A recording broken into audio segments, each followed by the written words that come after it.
Hello students, कैसे हैं आप सब लोग। आज आपकी गणित के पाठ 7, ठीक है, पाठ 7 जो पढ़ रहे थे उसकी दूसरी ऑनलाइन क्लास है। प्रश्नावली 7.1 अपन पढ़ रहे थे, उसका क्वेश्चन नंबर 1 अपन ने कर लिया था, क्वेश्चन नंबर 2 कर लिया था। आज अपन क्वेश्चन नंबर 3 करेंगे। तो पहले मैं आपको देखो एक बार फ़ोन में क्वेश्चन नंबर 3 बता देता हूँ। बुक नहीं है मेरे पास, आपकी तरह मेरे पास भी बुक नहीं है, ठीक है। तो मैं भी आपको क्वेश्चन पीडीएफ से बताता हूँ, जो पीडीएफ मैं आपको भेजता हूँ उसी से दिखा रहा हूँ क्वेश्चन। अपन एक बार क्वेश्चन आप हेडिंग पढ़ लीजिएगा, फिर मैं आपको सॉल्व करके दिखाऊंगा।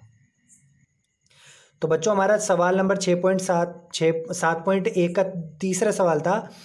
जैसा दूसरा अपन ने पिछली बार किया था वैसा ही है। वह सबसे छोटी संख्या ज्ञात कीजिए जिससे निम्नलिखित संख्याओं को भाग देने पर भागफल एक पूर्ण घन प्राप्त हो जाए। ये वाला सवाल था कि जिसमें अपन को गुणा करने पर बन जाए, इसमें भाग देना है। तो पहला सवाल क्या है, 81, दूसरा 128, फिर 135, 192, 704।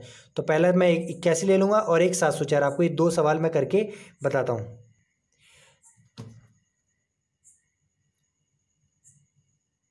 तो हमारा सवाल है 81, यानी इस सवाल में देखो क्या है कि अपन किस संख्या का इसमें भाग दें कि ये पूर्ण घन बन जाए। अभी ये किसी नंबर का पूर्ण घन नहीं है, कोई ऐसी संख्या है ही नहीं जिसको 3 बार गुणा करने पर 81 आए, ठीक है। तो अपन इसके में किस चीज़ का भाग दें कि ये एक पूर्ण घन बन जाए। तो इसके लिए वही करेंगे जो अपन ने सवाल नंबर 2 में किया था। अपन 81 के पहले क्या करेंगे, गुणनखंड ज्ञात करेंगे, ठीक है।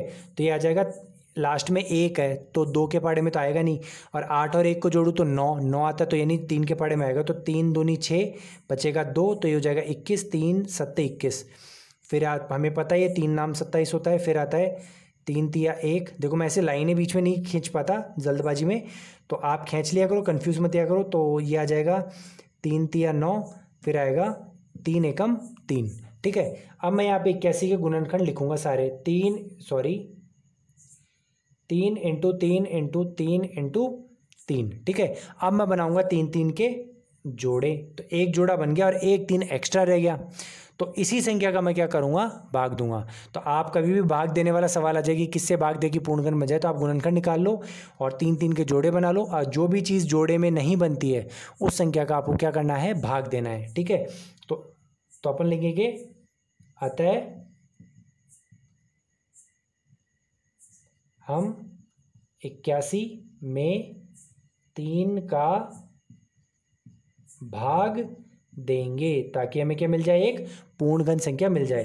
तो 81 में जब 3 का भाग देते हैं तो कितना आएगा, 27। आप साइड में डिवाइड करके देख सकते हैं। और 27 क्या है, एक पूर्ण घन संख्या है ही। अपन ने 1 से 100 तक की, मुझे उम्मीद है आपने 1 से 10 तक की पूर्ण घन संख्या याद कर ली होंगी, ठीक है। तो 27 किसका पूर्ण घन संख्या है, 3 का। तो 81 में 3 का भाग देने पे एक पूर्ण घन संख्या मिलती है 27, जो कि 3 का घन है, ठीक है। तो इसी तरीके से आप क्वेश्चन नंबर 3 के सारे सवाल कर सकते हैं। एक सवाल मैं आपके लिए और ले लूँगा, लेकिन पहले आपको बता दूँ। देखो मान लो अगर यहाँ पे 1 3 और होता, 2 3 होते, ठीक है। तो एक जोड़ा बन गया और ये दोनों 3 एक्स्ट्रा है, तो फिर अपन इसमें 3 का भाग नहीं देते। किसका देते, 3 तिया 9 का भाग देते, ठीक है। लेकिन अभी 3 है तो अपन एक ही 3 का भाग देंगे। चलिए एक सवाल मैं आपके लिए और ले लेता हूँ। 5वां पार्ट ले लेता हूँ, 100। यानी 100 में किसका भाग देके ये पूर्ण घन संख्या बन जाए। तो ध्यान रखिए 100 एक वर्ग संख्या है लेकिन घन संख्या नहीं है। 100 किसका वर्ग होता है, 10 का, लेकिन घन संख्या नहीं है। तो अपन 100 का क्या निकालेंगे, गुणनखंड निकालेंगे, ठीक है। 100 नहीं, सॉरी बच्चों, सेकंड था 704, मैंने गलत ले ली संख्या। 100 तो अपने सवाल नंबर 2 का हिस्सा था, तो मैंने थोड़ा सा गलत ले लिया है, माफ़ कीजिएगा।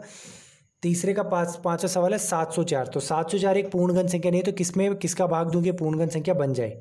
तो 704 का अपन क्या निकालेंगे, गुणनखंड निकालेंगे। तो 2 के पड़े में 2 तिया 6, तो बचेगा 1, तो हो जाएगा 10, 2 पंजे 10 और 2 दूनी 4। फिर 2 में जाएगा, 2 एकम 2, बचेगा 1, 2 सत्ते 14, तो 15 में से 14 गए तो 1 बचेगा, तो 2 छिक्की 12। फिर आ जाएगा 2 अट्ठे 16, फिर बचेगा 1, 2 अट्ठे 16। अभी आएगा 2 44 जा, फिर आएगा 2 22 बार, फिर आएगा 2 11 बार, फिर 11 किसी के में नहीं जाता, तो 11 एकम 11, ठीक है। तो इस तरीके से आप सारे गुणनखंड ज्ञात कर लेंगे, ठीक है। तो अब इन गुणनखंडों को बराबर में लिखता हूँ। तो 704 बराबर 2 into 2 into 2 into 2 into 2 into 2 into 11, जगह नहीं तो मैंने नीचे लिख दिया है, ठीक है। अब अपन 3 के जोड़े बनाएंगे, तो एक जोड़ा ये बन गया और एक जोड़ा ये बन गया।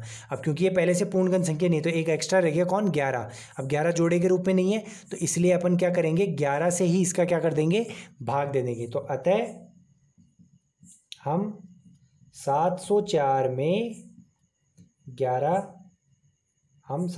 में 11 का भाग देंगे। किसका देंगे, 11 का।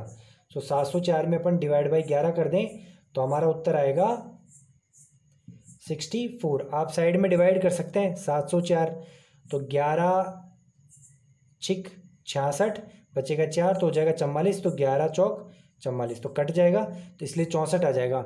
और 64 किसका एक पूर्ण घन है, किसका, 4 का। तो 4 का घन क्या होता है, 64।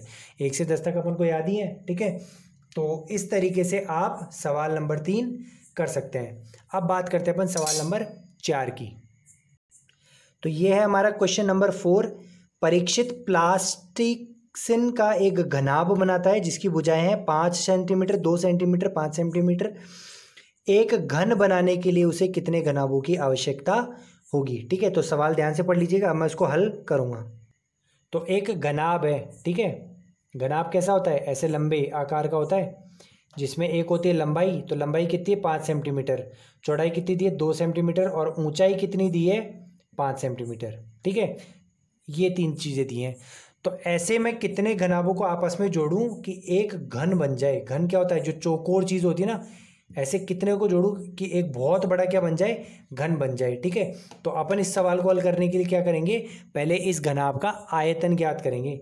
तो आयतन का सूत्र क्या होता है, लंबाई इंटू चौड़ाई इंटू ऊंचाई। क्या होता है, लंबाई इंटू चौड़ाई इंटू ऊंचाई, ठीक है। लंबाई, सॉरी एक बार स्क्रीन आपका ब्लर हो गया, तो मैं एक बार वापस समझा देता हूँ कि घनाभ ऐसा होता है जिसमें एक होती है लंबाई 5, चौड़ाई दी है 2 और ऊंचाई दी है 2। तो अपन इसका आयतन ज्ञात कर लेंगे, लंबाई इंटू चौड़ाई इंटू ऊंचाई। तो लंबाई कितना हो गया 5 सेंटीमीटर, चौड़ाई हो गया 2 सेंटीमीटर, ऊंचाई हो गया 3 सेंटीमीटर। तो 5 दूनी 10, सॉरी ऊंचाई हो गया 5 सेंटीमीटर, तो 5 दूनी 10, 10 इंटू 5 50, तो 50 सेंटीमीटर और घात हो जाएगी 3, 50 सेंटीमीटर क्यूब क्या हो जाएगा इसका आयतन। तो ऐसे 50 सेंटीमीटर क्यूब के कितने आयतन लें कि उससे क्या बन जाए, एक घन बन जाए। यानी हमें इसको एक घन संख्या बनानी है, कहने का मतलब ये। तो 50 में अपन किसका गुणा करें कि क्या बन जाए, एक घन बन जाए। तो देखो इसमें अपन क्या करेंगे, 50 के पहले गुणनखंड लिख लेते हैं। तो देखो साइड में मैं रफ में लिख रहा हूँ, 50 के गुणन क्या है, 5 इंटू 5 इंटू 2 है। सही तरीके से लिखूँ तो 5 इंटू 5 इंटू 2 है। तो यहाँ पे सारे 3 के जोड़े बनने चाहिए। तो 5 तो 2 ही है मेरे पास, एक तो मेरे को 5 चाहिए ताकि 3 का जोड़ा बन जाए, और 2 सिर्फ मेरे पास एक ही है, तो मुझे 2 बार 2 चाहिए ताकि 2 का भी क्या बन जाए, 3 का पेयर बन जाए। तो 1 5 और 2 बार 2, तो इनको इंटू करो तो 5 दूनी 10, 10 दूना 20। यानी मैं किसका गुणा करूँगा, 20 का गुणा करूँगा अगर 50 में, तो मुझे क्या बन जाएगा, एक घन मिल जाएगा। 5 दूनी 10 और 2 जीरो एज इट इज़ 1000। तो ये क्या मिल जाएगा, एक घन मिल जाएगा जिसका आयतन कितना होगा 10 सेंटीमीटर क्यूब, ठीक है। तो यानी कि आपको क्या चाहिए, 20 ऐसे घनाभ चाहिए जिनको आप जोड़ोगे तो आपको एक घन मिल जाएगा, ठीक है। तो इस तरीके से आप इस सवाल को कॉपी में नोट कर लेंगे, ठीक है। तो यहीं पे हमारी 7.1 समाप्त होती है। अब अपन 7.2 से जुड़ी हुई चीज़ें पढ़ते हैं।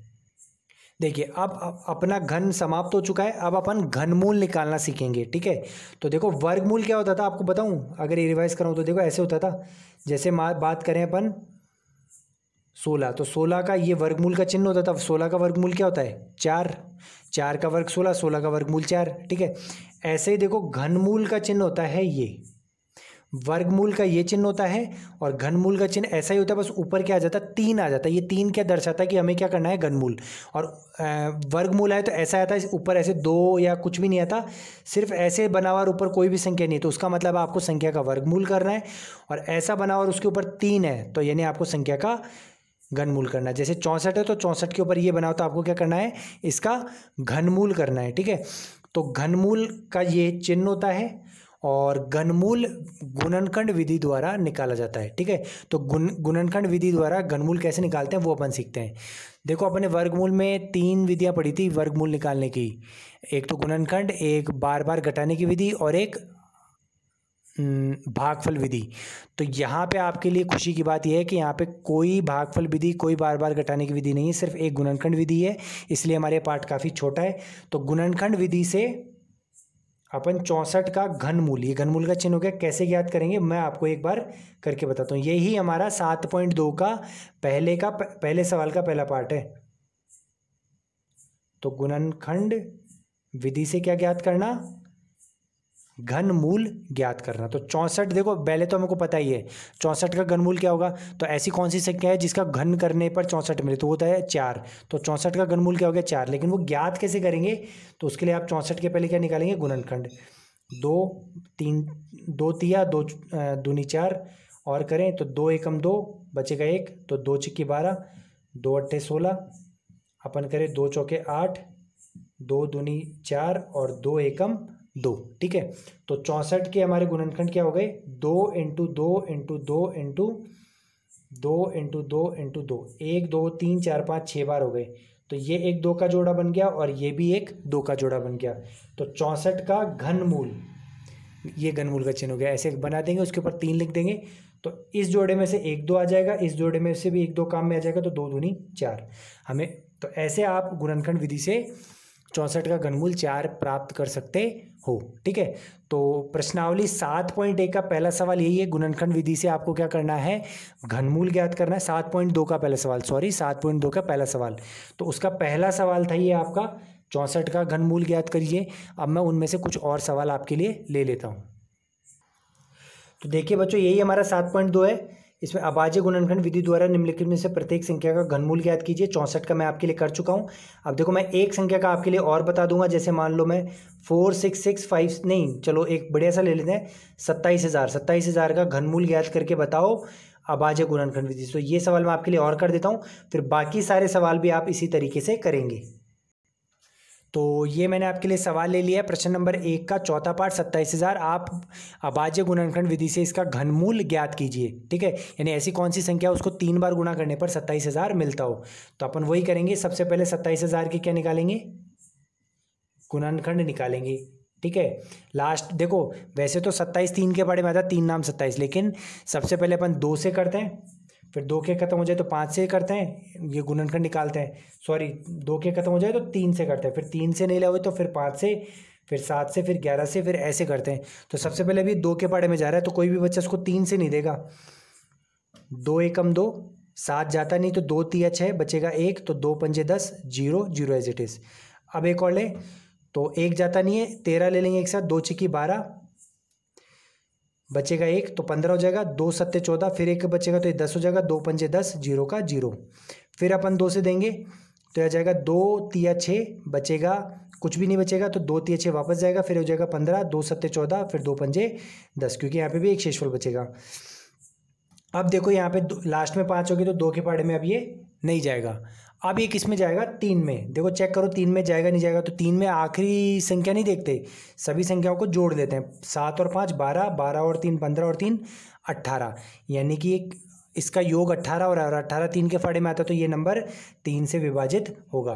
तो मैं 3 से भाग दूंगा, 3 एकम 3, 3 एकम 3, 3 दूनी 6 बचेगा 1, 3 पंजे 15, फिर वापस 3 से जाएगा, क्योंकि 5 6 7 8 9 योग फिर 9 हो रहा है, तो एक साथ 2 ले लेंगे, तो 3 तिया 9 बचेगा 2, 11 में से 9 गया तो 2, तो ये हो जाएगा 22, इसके आगे 2 लग जाएगा, तो 3 सत्ते 21 जाएगा, फिर बचेगा 1, तो ये हो जाएगा 15, 3 पंजे 15। अब आ जाएगा 3 एकम 3, 3 दूनी 6, 3 पंजे 15।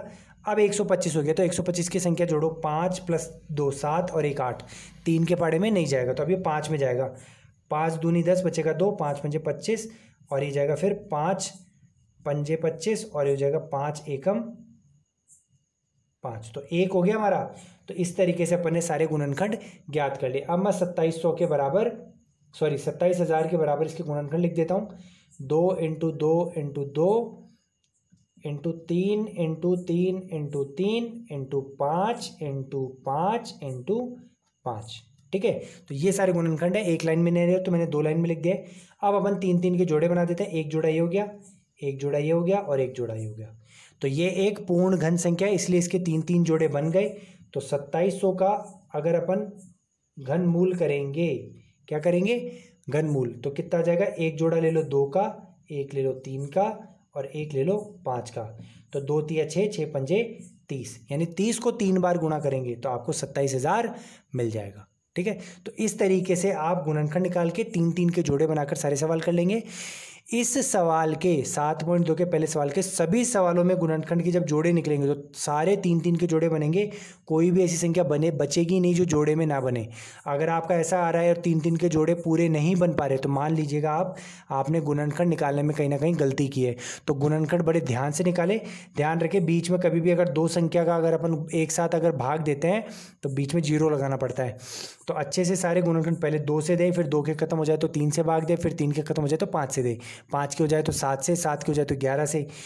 तो ऐसे आपको भाग दे देकर गुणनखंड निकालना है और फिर गुणनखंड में 3 3 के जोड़े बनाने हैं। सारे जोड़े बनेंगे इस सवाल में, क्योंकि सारी की सारी संख्याएं पहले से ही बताई गई है कि पूर्ण घन है, और फिर उनमें से एक एक संख्या लेकर उसका घन मूल निकालेंगे। ठीक है, तो इस तरीके से आपका सवाल नंबर 7.2 का 1 हो जाएगा। तो आज की क्लास में इतना ही। आपका होमवर्क है कि एक्सरसाइज 7.1 का क्वेश्चन नंबर